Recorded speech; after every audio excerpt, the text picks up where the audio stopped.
আজ এক বুনু আমার কাছে আবদার করে, দিদি ইন্ডিপেন্ডেন্স ডেতে পরার জন্য ইয়াররিংস বানিয়ে দাও। শত কাজ ফেলে আমি এখন বসেছি ইয়াররিংস বানাতে। কি আর করা যায়, আমি তো আবার কারোর আবদার ফেলতে পারি না। আর আমারই অবশ্য টুকিটাকি জিনিস বানাতে ভালোই লাগে। এই ইয়াররিংসটা বানাতে লেগেছে কিছু কড়ি, কার্ডবোর্ড আর অরেঞ্জ, হোয়াইট, গ্রিন কালার। যাই বলো, কালার ছাড়া তো সব কিছুই অসম্পূর্ণ। এখন হ্যান্ডক্রাফট বলো বা জুয়েলারি, কালার ছাড়া তো চলবেই না।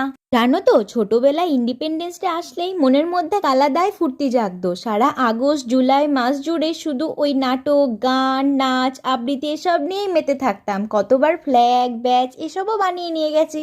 তোমরা যদি আমার মতো এই ইজি প্রসেসে কম সময়ে ইয়াররিংস বানিয়ে নিতে চাও, তাহলে কিন্তু এটা অবশ্য ট্রাই করো। আর হ্যাঁ, আমাকে কিন্তু কমেন্টে জানাতে ভুলো না, যারা বানিয়েছো আমি সবারটা শুনবো। তো চলো কমপ্লিট। নিজের তৈরি করা জিনিস একটু নিজে না পড়লে হয়? তো বাই।